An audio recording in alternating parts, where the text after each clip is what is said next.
जंतर मंतर पर इन दिनों सिर्फ एक आंदोलन नहीं चल रहा बल्कि एक नई पीढ़ी अपनी भाषा, अपने तौर तरीकों और अपने विरोध के नए तरीके के साथ लोकतंत्र के सबसे पुराने औजार प्रदर्शन को नए अंदाज में प्रदर्शित कर रही है। डिजिटल क्रांति के दौर में पली बढ़ी नई पीढ़ी यानी जेनजी जब सड़कों पर उतरती है तो आंदोलन का ढर्रा बदल जाता है। वो ढर्रा दिख रहा है।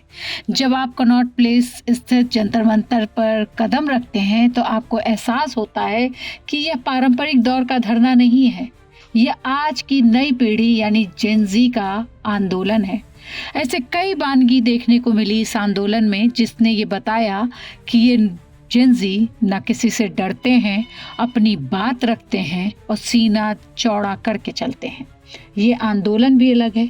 यहाँ कोई बड़ा नेता नहीं है, कोई राजनीतिक पार्टी का झंडा नहीं है, फिर भी हजारों युवा दिल्ली के जंतर मंतर पे डटे हैं।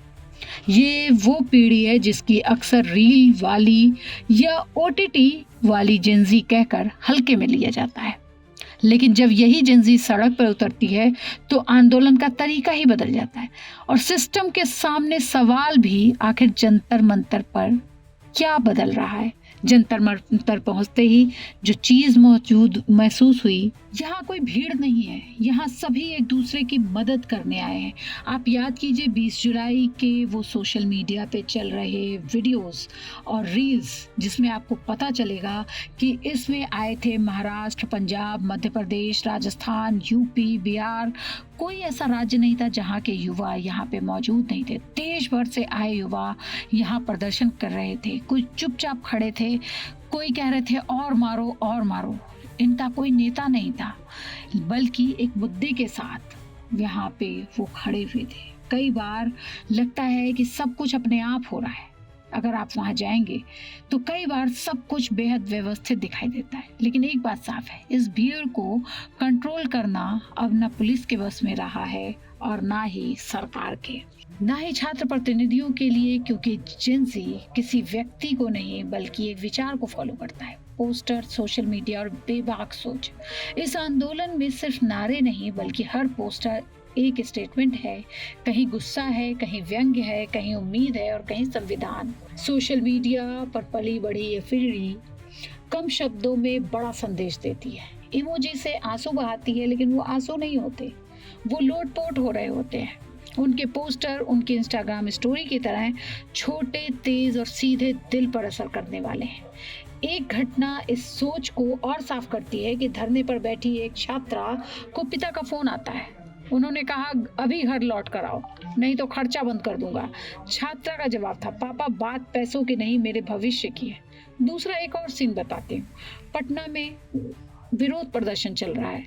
पुलिस मार रही है छात्रों को गर्मी लग रही है। छात्र सीना चौड़ा करके आते हैं, कहते हैं ये वाटर कैनन क्यों रखे हो, हमारे ऊपर चलाओ। पुलिस को समझ आता है, वो वाटर कैनन चला देती है। बच्चे डांस करने लग जाते हैं।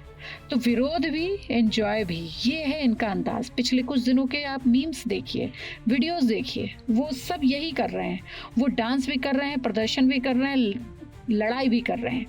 यही जवाब बताता है कि ये पीढ़ी सवाल पूछने से नहीं डरती, जवाब देने से नहीं घबराती। 20 जुलाई संसद चलो मार्च और फिर पुलिस का लाठीचार्ज, आंसू गैस, अफरा तफरी और हर तरफ गुस्सा। एक वीडियो में एक छात्र पुलिस के सामने सीना तान कर खड़ा है और कहता है और मारो। लेकिन इस कहानी का दूसरा पहलू भी है। जिन युवाओं ने पुलिस की लाठियां झेली उन्हीं में से कोई अगले दिन पुलिसकर्मी को खाना और फूल देते हुए दिखाई दिए। इंटरनेट बंद कर दिया गया तो सोशल मीडिया पर ऑफलाइन मैसेज भेजने के ऐप शेयर होने लगे। जो लोग धरने पर नहीं पहुंच सके उन्होंने जोमेटो, स्विगी, ब्लिंकिट से खाना भेजना शुरू कर दिया। यही नहीं, दवाई, महिलाओं के लिए सैनिटरी पैड्स, इसका अंबार लग गया। सफाई कर्मी नहीं पहुंचे तो प्रदर्शनकारियों ने खुद झाड़ू लगानी शुरू कर दी। पूरा धरना स्थल साफ कर दिया। रात में धरना स्थल फिर से जोड़ा गया। सारे एक एक मिलके पूरे कुनबे की तरह घर को जोड़ दिया। लेकिन इस आंदोलन की तस्वीर का दूसरा पहलू भी है। भीड़ में कुछ असामाजिक तत्व की मौजूदगी, मीडिया के साथ बदसलूकी, पत्थरबाजी और हिंसा की घटनाओं ने इस आंदोलन पर सवाल खड़े किए हैं। सबसे बड़ी चुनौती यही है कि असली मुद्दा अराजकता में न कहीं दब जाए। जंतर मंतर पर बैठी जिंजी सिर्फ एक परीक्षा के खिलाफ नहीं लड़ रही, वो अपने भविष्य, अपने आवाज और अपने तरीके से लोकतंत्र में अपनी जगह तय करने की कोशिश कर रही है। अब सवाल सिर्फ इतना है कि क्या सिस्टम इस नई पीढ़ी की भाषा समझ पाएगा या दोनों के बीच दूरी बढ़ती जाएगी। देखिए बिहार में क्या हुआ। बिहार छात्रों का गढ़ रहा है। बिहार में लगातार सामने पेपर लीक होते रहते हैं। सम्राट चौधरी ने एक बड़ा फैसला ही ले डाला। उन्होंने अब तक पेपर लीक जो संगठित अपराध नहीं माना जाता था, उस अपराध का स्वरूप और उसे अंजाम देने का तरीका बदल रहा है, तो उसे संगठित गिरोह और आधुनिक तकनीक कई स्तरों पर फैले नेटवर्क की भूमिका सामने आई, तो सरकार ने मौजूदा कानूनों को बदल दिया, अपराधों में कड़ी कार्रवाई सुनिश्चित कर दी और ये बदलाव एक बड़े बदलाव की तरह नजर आएगा।